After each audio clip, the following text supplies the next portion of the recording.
Así que si les parece, vamos a dar inicio al encuentro de hoy.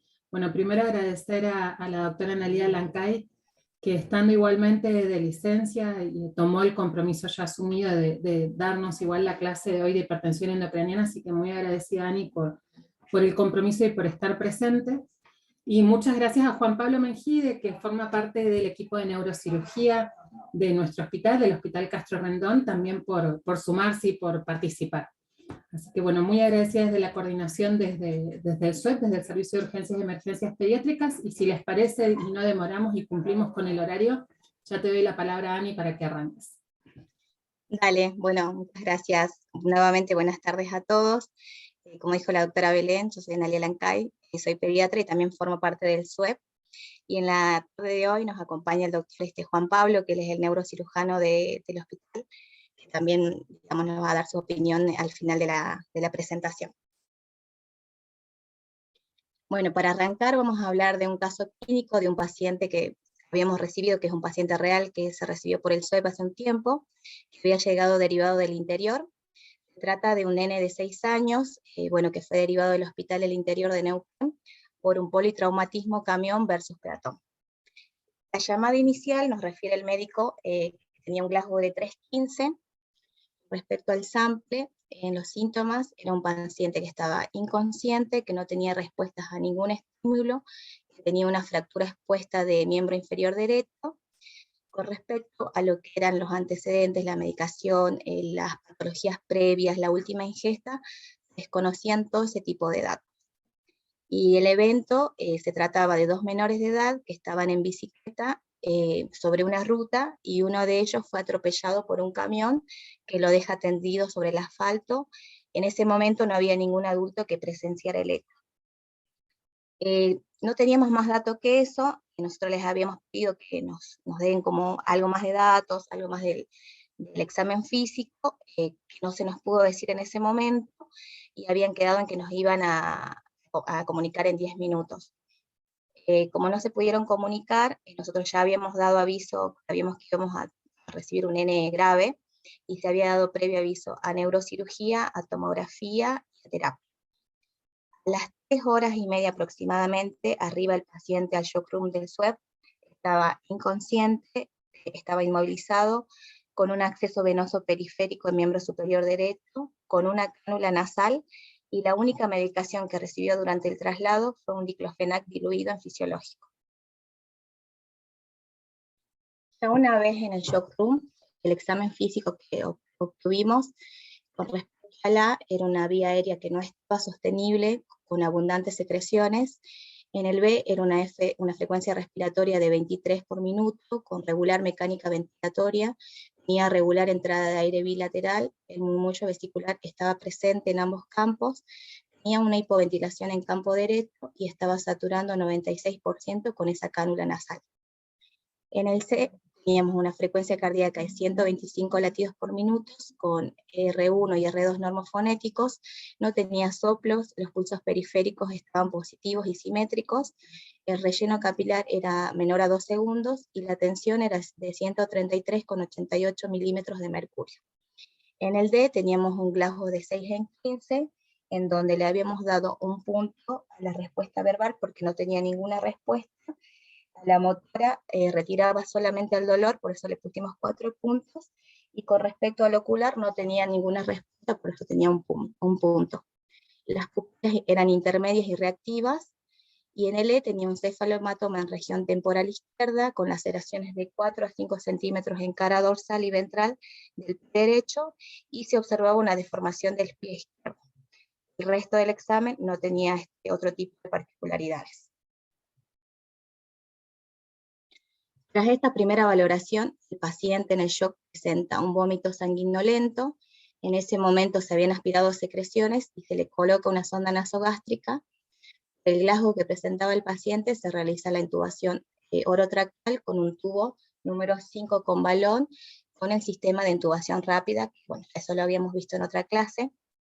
Se coloca una segunda vía periférica, conjuntamente se llama a placa para que le puedan hacer una de tórax, en donde no evidenció neumotórax ni hemotórax, se pide laboratorio y sedimento urinario todo conjuntamente.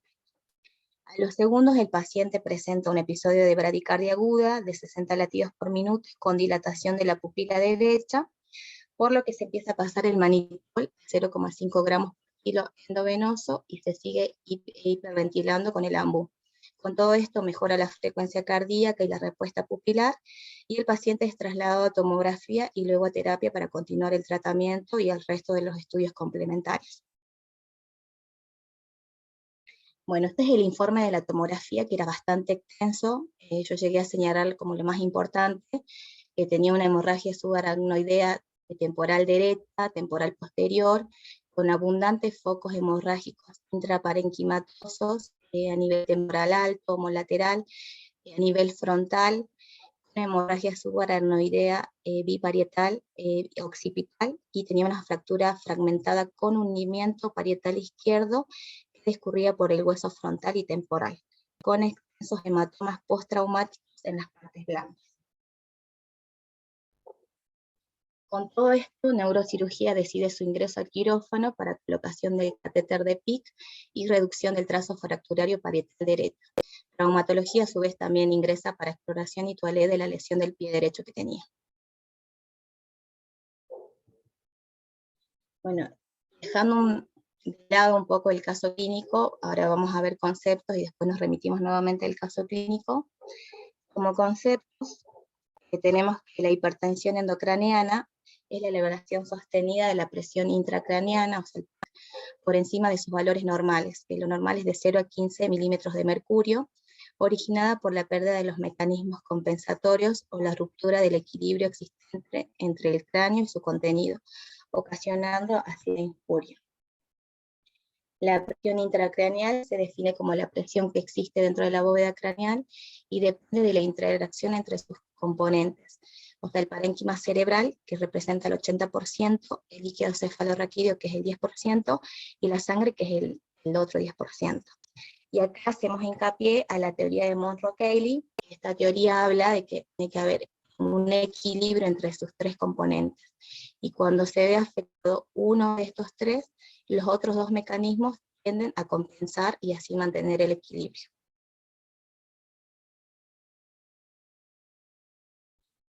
O sea que hablamos de presión intracraneana cuando estos valores superan los 20 milímetros de mercurio, que esto se puede ver a través del catéter de PIC, que esto se coloca ya en cirugía en estos pacientes específicos. Y acá, hablando un poco de lo que es autorregulación, el flujo sanguíneo cerebral es directamente proporcional a la presión de perfusión cerebral e inversamente proporcional a la resistencia vascular. O sea que con esto se quiere decir que si el retorno venoso central aumenta, el flujo disminuye. Y si la resistencia vascular disminuye, el flujo sanguíneo aumenta. A nivel de la protuberancia se encuentran los centros que controlan el patrón respiratorio normal. Según el nivel de afectación se puede presentar diferentes tipos de patrones respiratorios.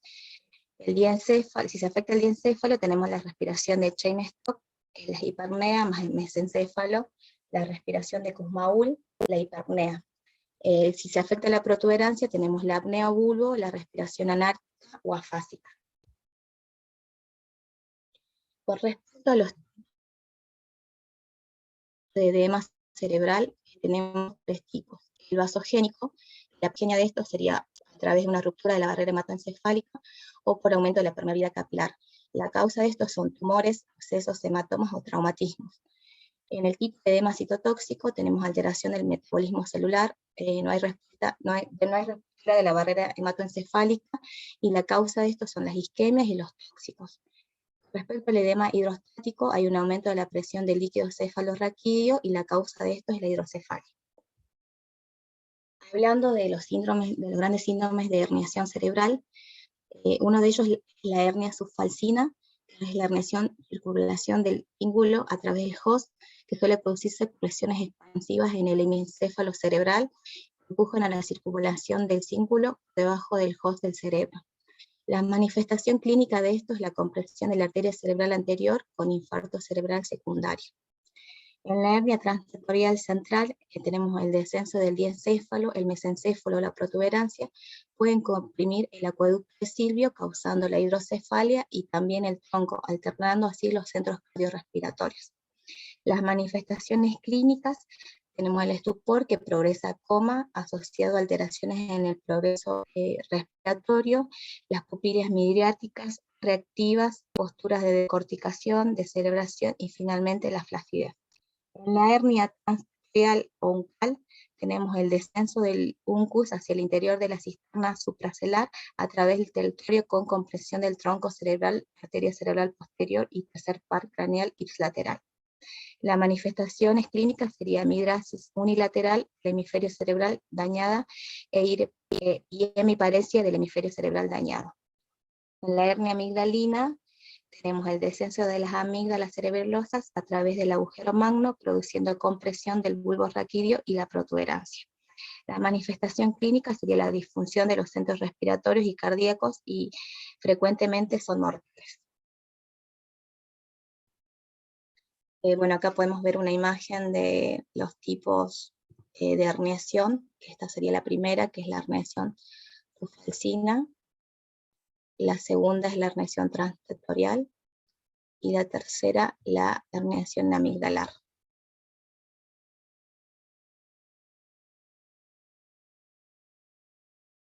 Y ahora si nos remitimos al triángulo de evaluación pediátrica, bueno, vemos que si está alterada la apariencia y normal la respiración y la circulación, tenemos una disfunción del sistema nervioso central. Si se ve alterada la respiración, pero tenemos normal la apariencia y la circulación, tenemos una disfunción respiratoria. Si tenemos alterada la apariencia y la respiración, pero la circulación normal, hablamos de un fallo respiratorio.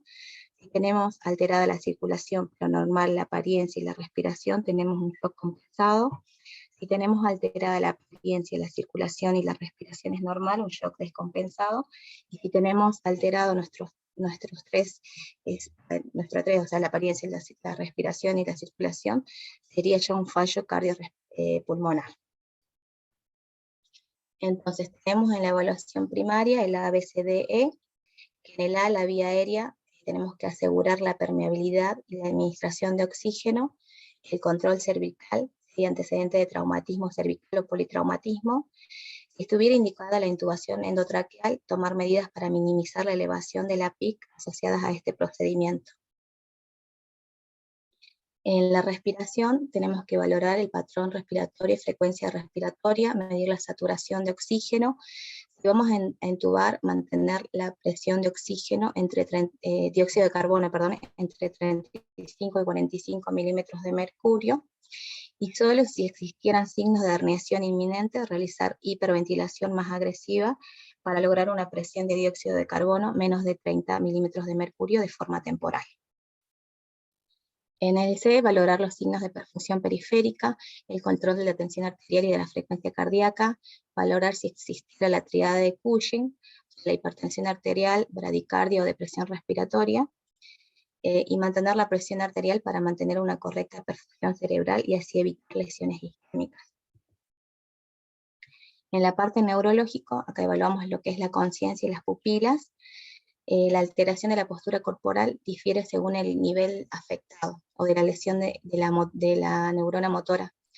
Si es superior al núcleo rojo, hablamos de decorticación, que es las extremidades superiores están flexionadas, con la postura flexionadas con el pulgar incluido y puño cerrado, pronación del antebrazo. Si la lesión está por debajo del nivel del núcleo rojo, da lugar a la descerebración. Tenemos las extremidades superiores en extensión y pronación, y los miembros inferiores en extensión. Si hay flexión de miembros inferiores, esto indica que hay una asociación de la lesión de la protuberancia.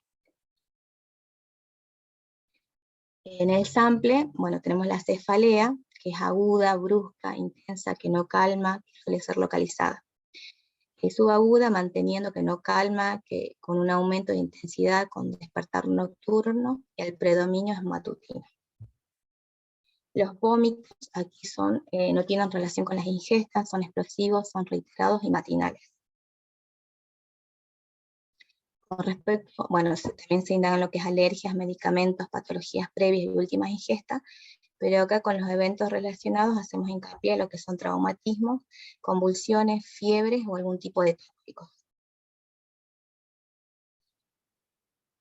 Los signos de herniación inminente son el coma, la anisocoria, la cefalea intensa, la respiración anormal, la hemiplegia, la postura de decorticación y descerebración, y la hipertensión arterial con bradicardia o taquicardia.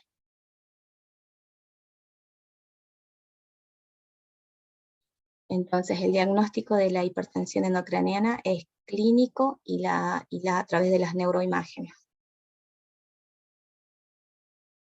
Y el manejo de la hipertensión endocraniana, tenemos las medidas generales, que en la vía aérea tenemos que hacer la elevación de la cabeza entre 15 y 30 grados, la posición de la cabeza en línea media, la intubación endotraqueal con el sistema de intubación rápida, con los fármacos recomendados. En el B, la hiperventilación moderada para una presión de dióxido de carbono entre 30 y 35 milímetros de mercurio. La presión arterial media, con la normotensión. El control de la temperatura, o sea, tratar la fiebre si existiera. La analgesia, sedación y tratamiento del dolor. Con respecto ya a la terapia osmótica, tenemos la solución salina hipertónica al 3%, la dosis de 2 a 5 mililitros por kilo, dosis en bolo, y se prepara 85 mililitros de agua destilada más 15 mililitros de cloruro de sodio al 20%, y la otra solución es el manitol al 20%, que la dosis es de 0,5 a 1 gramo por kilo endovenoso, con un máximo de 100 miligramos dosis, en 20 a 30 minutos. Y otros tratamientos médicos serían antibióticos si estamos sospechando de alguna infección del sistema nervioso central, anticonvulsivantes si existe riesgo elevado de desarrollar convulsiones, eso sería anomalía parenquimatosa, una fractura craneal deprimida o lesión cerebral traumática grave.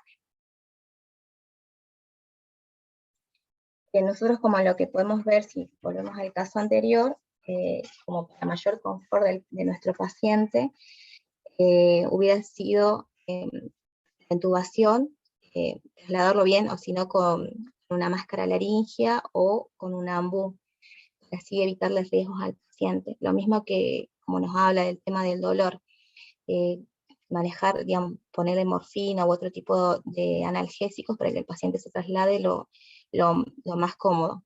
Y bueno, esto también es para nosotros, ¿no? Porque en el momento se había colocado una sonda nasogástrica que sabíamos que no había que colocarla, pero el paciente terminó colocándose una sonda nasogástrica. O sea, hacemos autoculpa también nosotros del manejo del paciente.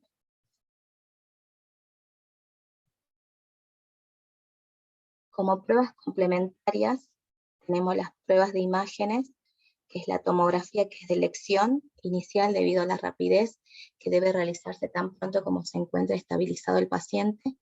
La ecografía cerebral es una opción apropiada en pacientes con ventana transfrontal renal.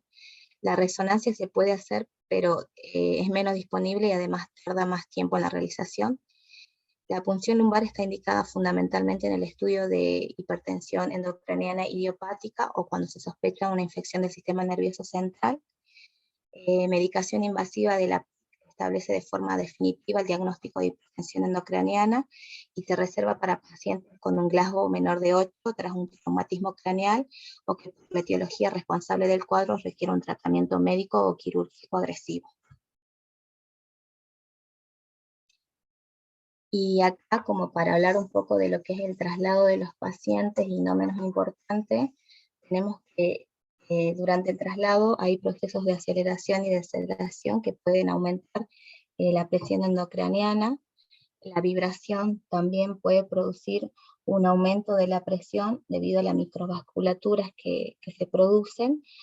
Los ruidos, ya sea por las alarmas, las sirenas, esto también producen una vasoconstricción que aumenta la presión endocraniana. La temperatura, la vasoconstricción aumenta también la presión endocraniana, y la hipertermia produce mayor aumento del consumo de oxígeno y por eso también aumenta más la presión endocraniana.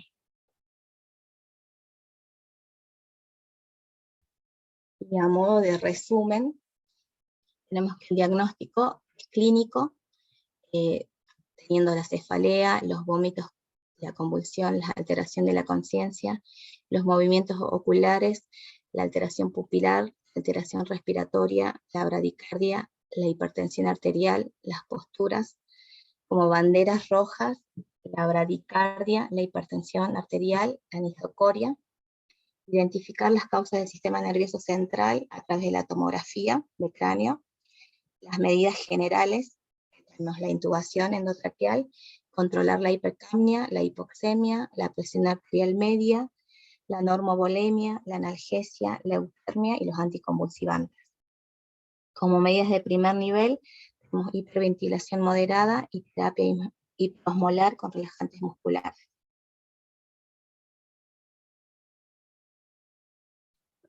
Bueno, eso es.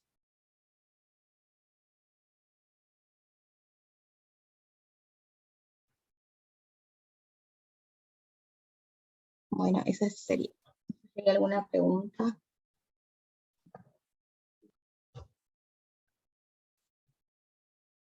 Sí, si les parece podemos dejar las preguntas para después, y no sé, Juan, si querés hacer algún comentario o agregar algo al caso clínico que nos comentó Analía. Sí, ¿cómo están? Buen día, yo soy el neurocirujano. Les hago un comentario con una diapo.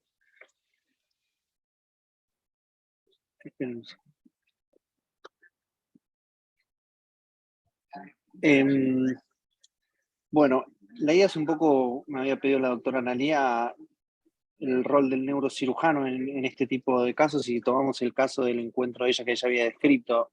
Ese paciente llega a un centro de tercer nivel, como el Hospital Provincial de Neuquén, lo recibe de emergencias, se hace todo lo que comentó la doctora, y se llama al neurocirujano.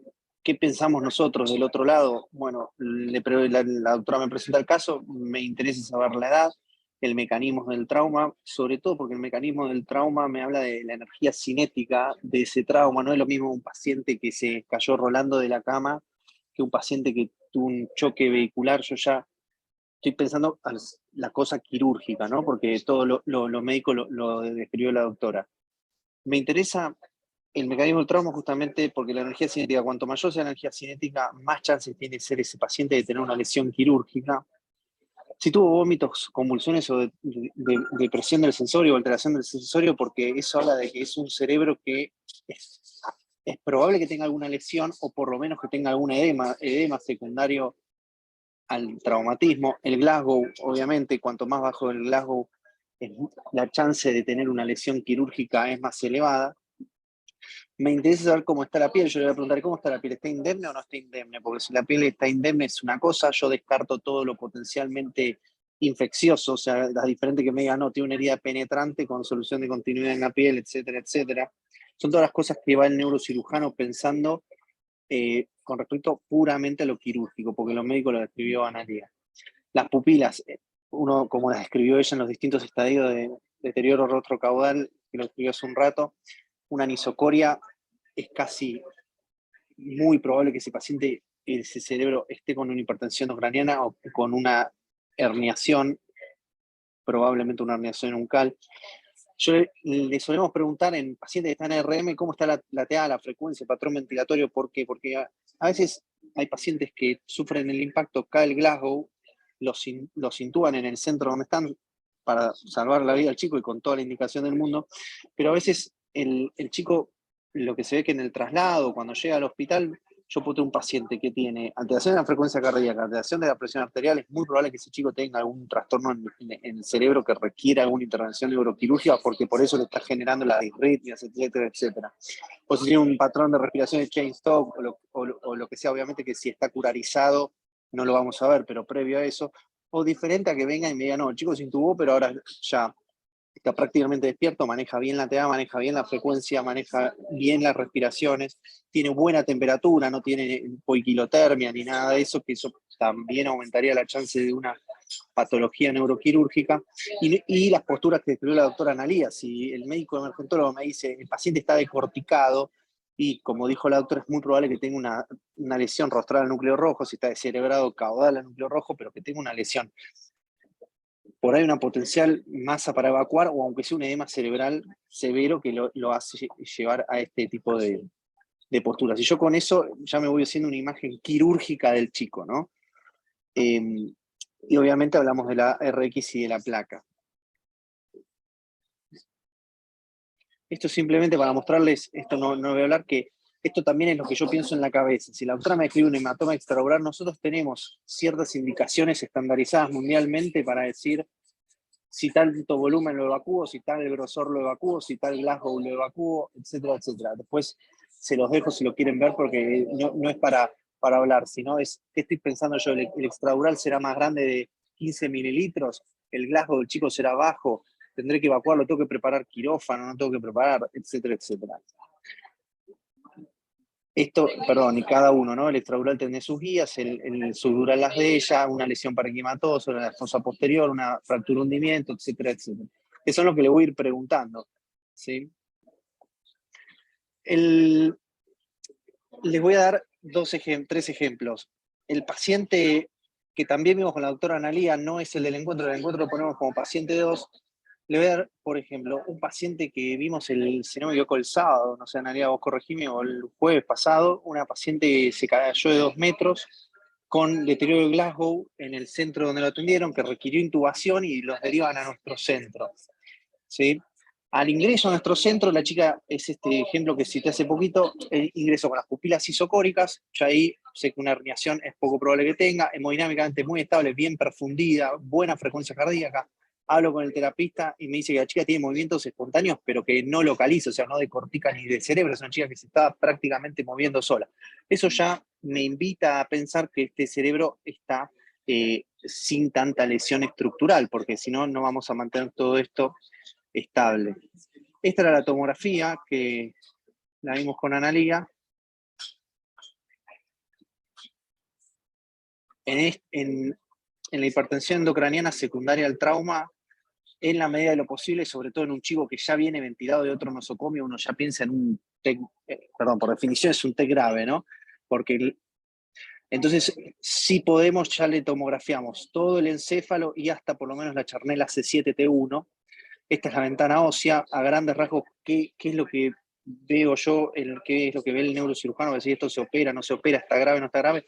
Con respecto a la columna, la alineación, ¿no? De las tres columnas, recuerden el pilar anterior, el pilar medio, el pilar posterior. Uno ve que acá no hay ningún fragmento en el canal medular, está alineada. Si uno traza una línea, se traza una línea perfecta sobre los tres pilares. Si uno esto lo ve en el axial, vamos a ir, la flecha acá a la verde, les digo, vamos subiendo, uno vemos que el canal medular está libre. Entonces la médula cervical uno se queda tranquilo. Uno después puede ponerse minucioso con las láminas y buscar en los forámenes, pero digamos, en traumatismo encefalocraniano grave, en un paciente intubado, uno mira rápidamente las cosas de riesgo de vida urgente. Después si tiene una fractura en alguna lámina, bueno, lo vemos en diferido. Y ingreso al cráneo. Normalmente en pediatría, ustedes van a ver todas estas líneas, una regla mnemotécnica es que uno dice esto es fractura, esto es fractura, esto es fractura, o qué es. Realmente recordemos que los chicos tienen muchos puntos de osificación y tienen las suturas. Entonces, esto es, digamos, a grandes rasgos, cualquier línea que sea prolija y que tenga su contralateral y en espejo perfectamente alineada y que coincida con un potencial punto de osificación o sutura, y va a ser una sutura supuestamente. Uno dice esto es una fractura, es prolija, no está rasgada, es simétrica, la imagen especular tiene el mismo ángulo. Esto es muy poco probable que haya dos fracturas que apunten hacia la línea media. Esto es una sutura. Lo mismo, las lambdoideas. Pero miren qué pasaba con este paciente que, recuerden, llegó intubado, pero con un paciente que se movía, respiraba bien, estaba bien perfundido y no localizaba. ¿Sí? Esto es la sutura. Bueno, busco su hermanita, que está acá chiquitita. Este chico tenía este trazo fracturario, aquí, ¿sí? Con todo este cefalohematoma. Estaba intubado, pero que impresionaba no localizar y con una buena perfusión. Si uno ve el cerebro de este chico, un segundo. Si uno ve el cerebro de este chico, vemos Esto de aquí uno dice que es una lesión o no es una lesión. Es muy probable que esto sea un artefacto.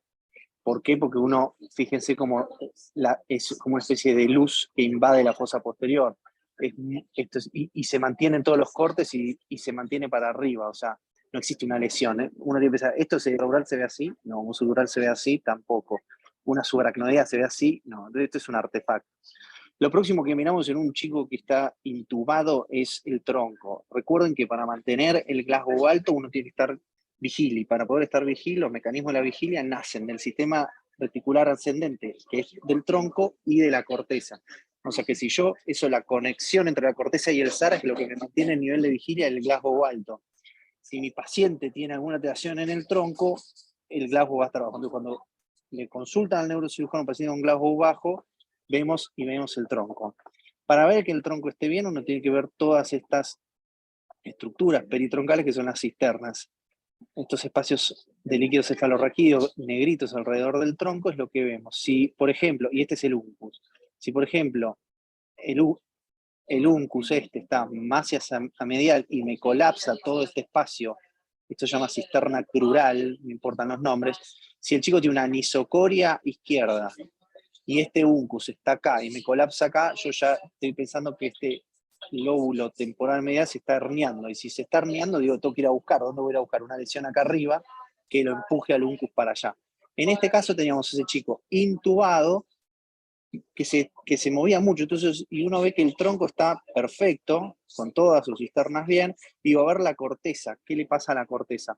La corteza luce bien, la línea media está centrada, los ventrículos están simétricos. Si yo veo este ventrículo ancho y este colapsado, tengo que empezar a pensar o que hay algo de acá que lo empuja o que hay edema que lo hace colapsar, ¿sí? Entonces, vemos que estaba todo bien y encontramos esto muy cortical alto. Vamos a poner acá el coronal.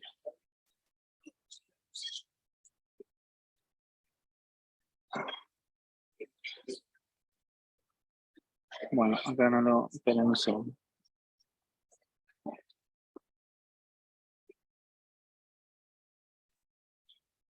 Este es el seno y apenitas hacia la izquierda se ve esto muy chiquitito acá, que es cortical alto. Entonces, en un paciente de este estilo, con su fracturita que tenía por aquí, esta es la ventana de parénquima, por eso no se ve, con una fractura muy pequeña, con el tronco bien, y con una lesión cortical alta, que está bien profundido, que no requiere ninguna medida de manejo de hipertensión endocraniana ni nada, uno puede invitarse a pensar en despertar el chico. ¿Y por qué les digo esto? Porque si nosotros ahora nos vamos a un cerebro como el que describió Analía del encuentro, que es el paciente número 2, que es este paciente, bueno, tengo poca habilidad con... Este paciente, hacemos el mismo ejercicio. Me llama Analía, no fue ella ni fui yo el que... Este diálogo es ficticio, pero me llama y me dice, tú, un paciente también intubado, ¿sí? Que viene al nosocomio. Entonces, primero que acá vemos el tronco, ¿no? Esta tomo ya nos dice algo. Este cerebro no está tan, ¿cómo decirlo?, tan feliz como el anterior. Se ve que la diferenciación gris-blanca es mucho menor. Miren este hematoma temporal. Fíjate, usted me puede decir, pero ese hematoma temporal es tan pequeñito como era el frontal alto, claro.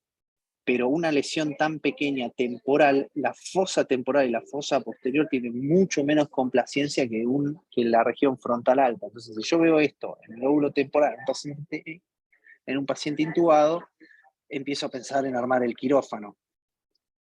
Entonces, este es el tronco, tiene la cisterna crural relativamente respetada, pero es una tomo más borrada, un cerebro que impresiona mucho más hinchado, porque fíjense la diferencia con el otro, la diferenciación gris-blanca la diferenciación gris-blanca está disminuida. En la lesión temporal de la que hablamos, miro y digo, ¿tengo alguna masa para evacuar? No se observa ninguna masa para evacuar, pero tengo al paciente intubado, a diferencia del otro chico que no tenía movimientos espontáneos, no estaba en buen estado general, etcétera, etcétera. Le miro la ventana ósea y vemos esta fractura hundimiento que, como les mostré en la guía del principio, que la fractura, la tabla interna contacte con la externa es criterio quirúrgico. Ese es un criterio quirúrgico. El otro criterio quirúrgico que tenemos en este paciente es, no en todos, pero esto es aire adentro de la cabeza, aparte que esta fractura ya es quirúrgica por definición, ¿no? Esto es neumoencéfalo. El neumoencéfalo del aire no tendría que estar adentro del cráneo. Entonces, una fractura hundimiento con neumoencéfalo me habla de que en algún momento una solución de continuidad acá y entró el aire. Entonces, este mismo paciente con un átomo con cosas diferentes al otro, ambos intubados, a uno lo desperté y al otro lo tuve que entrar a quirófano para reducir la fractura y poner un catéter de presión intracraneana. ¿Sí?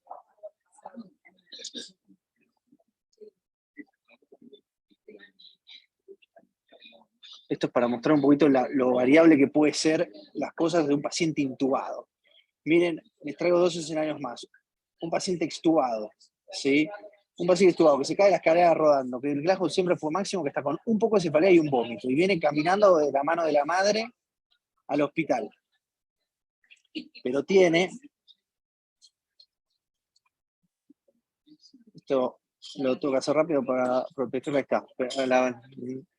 identidad del paciente, pero tiene esta lesión. Está hablando sentado en el showroom y si queremos lo podemos poner a balancear a sus compañeritos de al lado, pero tiene esta lesión, por más que el Glasgow sea máximo. Esta lesión es quirúrgica por definición, pues mide más de 1.5 milímetros. Esto no tiene ahora clínica el chico, pero a la larga, fíjense, miren este ventrículo. Esta es la forma normal del asta frontal. Miren cómo desplaza todo y colapsa el asta frontal del otro lado. Entonces, cuando yo veo a este chico, por más que esté perfecto y no esté intubado, este chico debe ser sometido a cirugía. Si uno mira abajo, en un chico que está despierto, la chance que tenga las cisternas peritroncales afectadas es rarísimo, ¿sí? El tronco está todo libre, pero, miren, todo libre ahí, pero acá empieza a aparecer este hematoma. El mensaje que quiero transmitir es más o menos qué es lo que veo yo en la tomografía y cómo el abanico es enorme. O sea, el chico puede estar intubado y pedir que se despierte, el chico puede estar intubado y requerir una cirugía, o el chico puede estar despierto y también requerir una cirugía.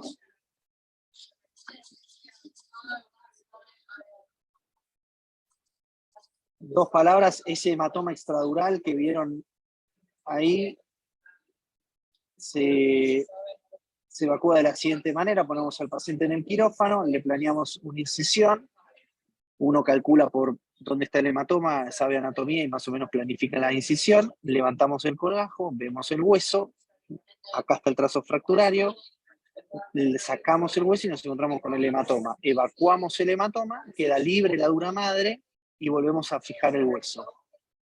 Esto es lo mismo del otro lado, incisión, rebatimos el colgajo, sacamos el hueso y nos encontramos el hematoma, lavamos el hematoma, nos queda la dura madre sin hematoma y volvemos a fijar el hueso. Esto es una imagen...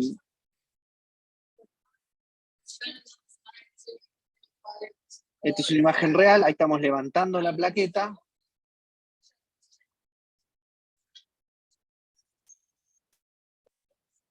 Fíjense cómo acá se va a ver entre el hueso y la dura madre el hematoma.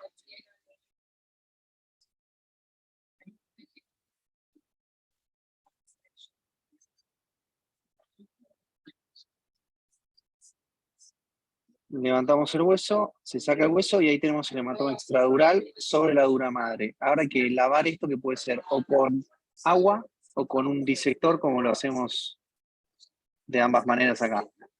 Y ese es el hematoma extradural que lo estamos removiendo de la dura madre.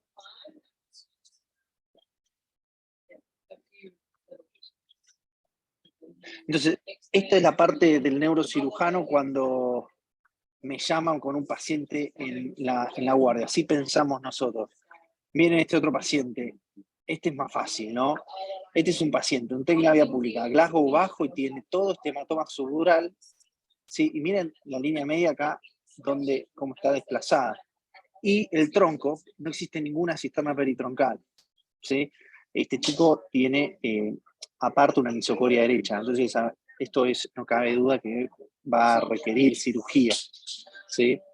Todo el hematoma, el colapso ventricular, desplazamiento de línea media y borramiento de todas las cisternas peritroncales, eso es quirúrgico y potencialmente letal.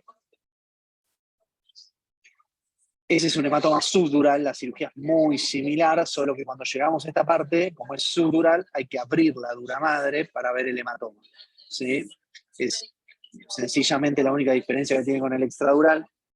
Tiene otras cosas técnicas, pero a grandes rasgos es el concepto de que abrir la dura madre para encontrar el hematoma. Y después las últimas cirugías que tenemos nosotros en contexto de impresión no craneana y trauma son la enfermedad descompresiva, que puede ser la unilateral, fronto, parieto, temporal, fíjense que tomamos todos estos huesos, o la bifrontal. ¿Sí?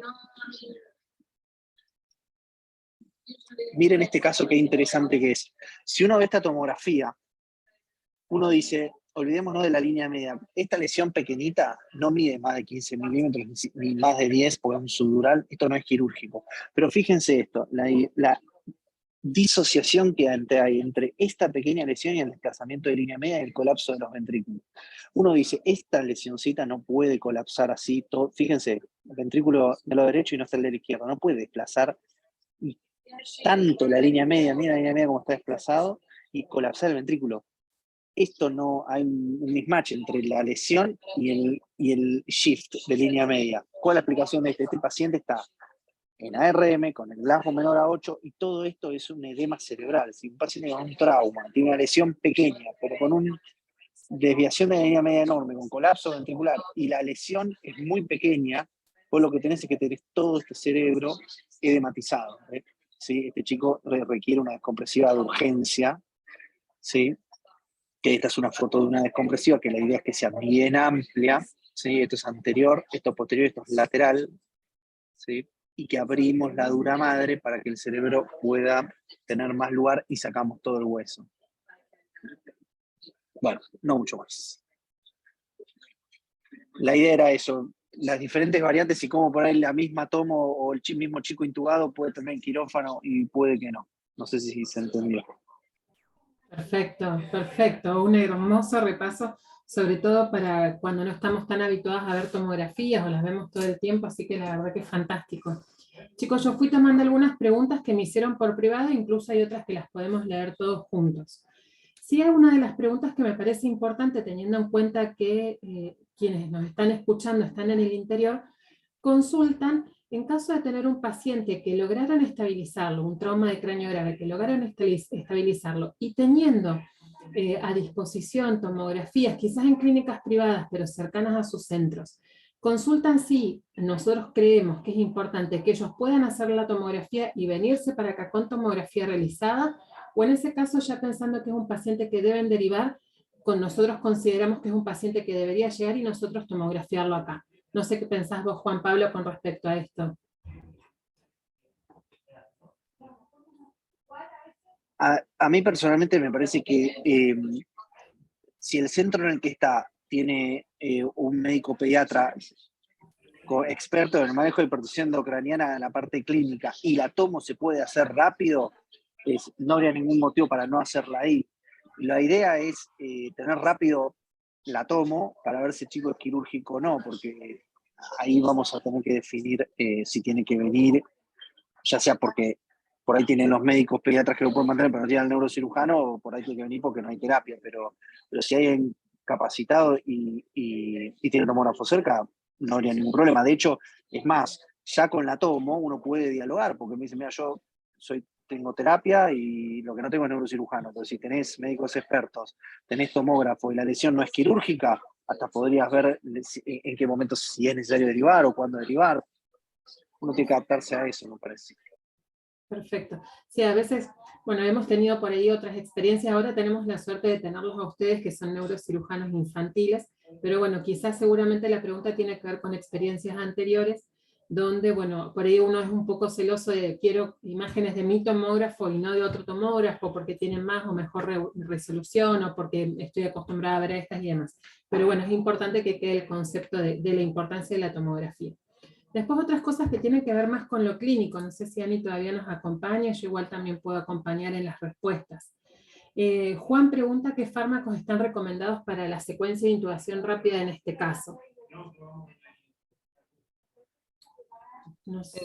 Sí, a ver, sí, bueno, tenemos diferentes, pero podemos usar lo que es ketamina, fentanilo o midazolam. La ketamina, las dosis, bueno, serían a 0, no, bueno, y de la isoxinicolina o becurona. Claro, por ahí Juan seguramente te estás refiriendo al uso del fentanilo con respecto del trauma de cráneo grave, y es cierto que si bien cuando uno lee el prospecto, vamos a poner, o el vademecum en cuanto a fentanilo, es una de las contraindicaciones relativas, pero en verdad, si no es es el último fármaco que tenemos, lo podemos usar tranquilamente, pero como decía Analia, quizás la ketamina sea un poco más bondadosa con la visión global del paciente en sí, ¿no? Y con su hemodinamia sobre todo. Después María Eugenia pregunta desde la sonda nasogástrica, hace un comentario que dice, la sonda nasogástrica está indicada previa a la intubación, teniendo esa cinemática de trauma. En verdad, bueno, un poco Ania hizo un mea culpa propio del servicio, y esto es también como protocolarmente, siempre es importante si sospechamos, en este paciente quizás no teníamos signos de fractura de base de cráneo, ¿no? Pero si podemos utilizar la colocación de la sonda orogástrica en vez de nasogástrica, incluso previa a la intubación, mejor porque nos va a favorecer después la ventilación del paciente, ¿no? Pero lo que decía Analia no era la no colocación de la sonda, sino el modo de colocación, que no sea nasogástrica y sí orogástrica. No sé si Ani está bien. Sí, tal cual, a eso íbamos, que no sabíamos, digamos, si tenía una fractura de base de cráneo. Claro. No tenía los signos, pero bueno, era un trauma grave, así que lo ideal era una orogástrica. Tal cual. Bueno, y después Cristian hace otro comentario acerca de si recomendamos la hiperventilación ante sospecha de herniación inminente, y menciona, bueno, la recomendación de mantener la PCO2 entre 25 y 30, pero bueno, para saberlo necesita tener gases, es cierto, ¿no es cierto? Y cómo lo hace en el agudo. En verdad, Cristian, siempre teniendo en cuenta en el lugar en el que estamos, es no demorar con estudios complementarios en caso de que no los tengamos disponibles en forma rápida. Y sí, quizás estaría bueno, repasar algunos tips en cuanto a la transferencia de estos pacientes. Esto que nos contaba recién Juan Pablo de reconocer la edad, la cinemática como algo fundamental, y después en cuanto al abordaje del paciente, todo lo que tenga que ver con evitar lesiones secundarias. Entonces, ventilar adecuadamente el paciente, si no sé intubar, usar una buena máscara y ventilarlo a una buena presión positiva. A veces es mejor no intentar intubar a un paciente cuando no recuerdo cómo hacerlo o no tengo avesado de la habilidad para realizarlo todo el tiempo. Entonces es mejor una buena máscara adecuada y una buena ventilación. Y como decía Ani en su presentación, si podemos tener control de la PCO2, bienvenido sea, si no, no es algo en lo que debemos preocuparnos. Sí recordar el dolor del paciente, de tratarlo en forma adecuada. Recuerden utilizar analgésicos que sean potentes, en este caso quizás un diclofenac queda un poco pobre en el contexto de un paciente tan grave. Y otra de las cosas importantes es en los pacientes que tengan traumas de cráneo grave, utilizar los anticonvulsivantes de profilaxis. No sé si estás de acuerdo, Juan Pablo, si está dentro de tu margen de información, o bueno, o Ani. Nosotros en verdad dentro del SOP tenemos como protocolo cuando el paciente tiene un trauma de cráneo grave, a pesar de aún no tener la tomografía, y sobre todo esto pensando en la gente de afuera, que se puede utilizar el anticonvulsivante de profilaxis como para evitar justamente este evento en el traslado también.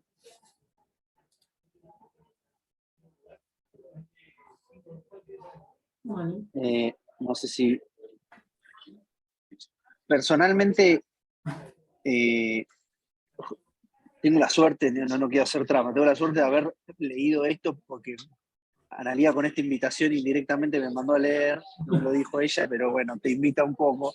Y yo aprendí algo hace poco. Nosotros, la costumbre que tenemos por la escuela que nos formaron era inicialmente lo mismo que decís vos, Belén, le ponemos anticomicial.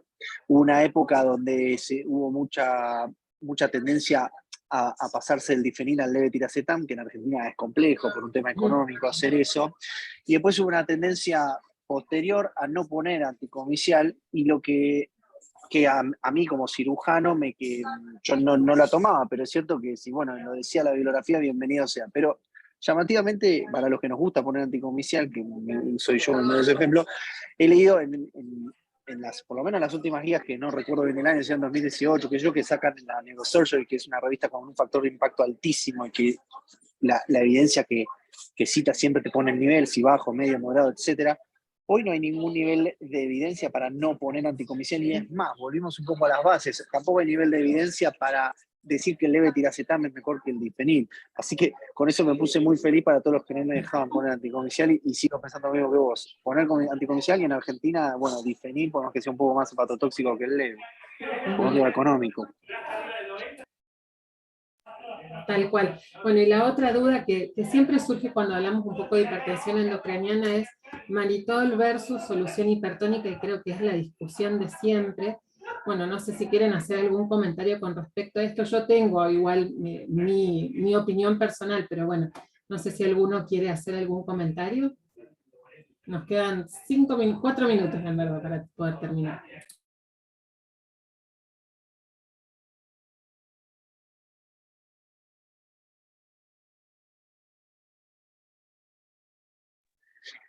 No, a mí no me da el expertise para responderte, Belén, ¿eh? Que conteste la gente que sabe.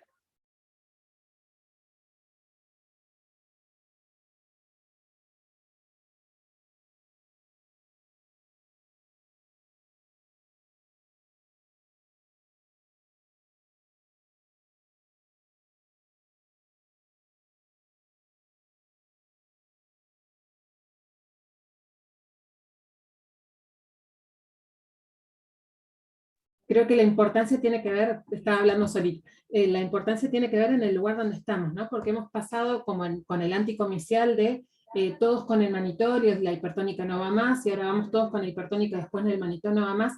Lo cierto que es importante saber en el lugar donde estoy y qué es lo que tengo disponible. Saber que ambos funcionan, que ambos son útiles para el paciente, y que entendiendo que el paciente está sufriendo una hipertensión endocraniana que va a poner en riesgo su vida, y encima a mí me toca llegar hasta otro lugar, que a veces pueden ser incluso hasta un par de horas, como pasó con el paciente que contaba Analía, la utilización de alguno de los dos fármacos tiene que estar como indicación, ¿no? Entonces es importante recordarse alguno, ver en su lugar de trabajo, bueno, a ver, ¿qué tengo? El mannitol, ¿de qué porcentaje es? ¿Practico una dosis? De todas formas, después les queda en la presentación. Recuerden que la solución hipertónica no viene preparada y hay que armarla. Entonces, bueno, ahí también tendrá que ver la facilidad y la mano que tengan los enfermeros con quienes trabajo de poder preparar relativamente rápido algo que hay que preparar que es bastante simple, porque es 85 mililitros y 15 mililitros, o sea, no es algo demasiado que hay que hacer un brebaje, sino simplemente son dos soluciones a mezclar para poder pasar con el paciente. Así que la recomendación en cuanto a esto es: elijan, vean su lugar de trabajo, qué es lo que tienen, qué es lo que recuerdan mejor la dosis, y qué es lo que se animan primero a pasar. Así que eso también recuérdenlo, y la importancia de que si su paciente realmente tiene signos de hipertensión endocraniana, debe estar, así como un buen analgésico, administrado también, porque le van a dar tiempo de llegada del paciente, mejor sobrevida una vez llegado al hospital de máxima complejidad. Así que eso también como una responsabilidad y obligación para quienes están al interior, ¿no? Con estos pacientes graves.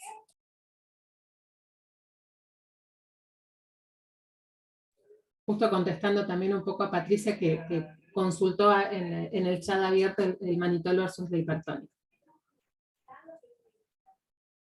Bueno, creo que estamos en horario, no sé si alguno quiere agregar algo más. Entendemos igual que la hipertensión endocraniana es un temazo dentro de la emergencia pediátrica, y en verdad nos focalizamos en lo que tenga que ver con trauma, porque es en realidad lo que más nos importa a nosotros en lo agudo y en la emergencia, y la mayoría de las veces son pacientes que compartimos con ustedes desde el interior hacia nosotros, hacia el hospital. Así que bueno, tomen de esta clase la importancia de lo que nos recomendó Juan Pablo en cuanto a qué información debo tomar para poder transferir adecuadamente, si tengo o no tengo tomógrafo, si logro o no estabilizarlo, como para poder charlar a veces el paciente o derivar al paciente si fuera necesario, todas las recomendaciones que nos hizo Ani con respecto de los tratamientos, no solamente mirar al paciente en cuanto a su trauma, sino en forma global, no olvidarse de la A, de la B, de su hemodinamia, de la necesidad de volumen si fuera necesario, de los fármacos para el dolor, y de cuestiones que incluso tienen que ver hasta cuestiones menores como la línea media y la cabecera un poco más elevada. De todas formas, bueno, después les queda la clase grabada y adjuntaremos como siempre la bibliografía en el Drive. Si no hay más preguntas... acá, última pregunta, y estamos justo con el tiempo. Ariel pregunta en cuanto al traslado, ¿existe alguna recomendación para la posición del paciente en cuanto a cinemática, aceleración y desaceleración de la ambulancia, pozos, etcétera? Qué problema, Ariel, ¿no? Porque, bueno, conocemos las rutas de nuestra provincia, y en verdad no podemos luchar contra una corriente que no se puede, ¿no? Entonces, bueno, esto que les decía, les mencionaba recién de la colocación del paciente lo más seguro posible, encintado lo mejor posible, con su collar cervical, por supuesto, con las inmovilizaciones laterales de ser posibles para evitar los movimientos laterales. Y como les decía recién, lo más centrada la cabeza y ligeramente sobrelevado el tórax por sobre el resto del cuerpo, como única indicación, pero bueno, lamentablemente no podemos luchar, como te decía, bueno, con pozos, curvas y contracurvas que caracterizan a las rutas de nuestra provincia encima. Bueno, creo que estamos en horario, ya finalizando entonces, no hay más preguntas. Muy agradecida, bueno, a Analía, como decía antes, que se tomó el trabajo de estar presente a pesar de su momento de licencia, y muy, muy agradecida a Juan Pablo Mengide, que en verdad es uno de los primeros contactos, ya que en realidad nos conocimos poco en UNESTAR, y bueno, este es el primer contacto que tenemos, todavía no lo hemos tenido por pacientes, hoy estoy parte de la guardia, así que espero no llamarte, Juan Pablo. Con todo gusto igual recibo el llamado. Bueno, muy bien. Bueno, chicos, muchas gracias a todos los presentes, y después queda para ver la clase y bibliografía como siempre.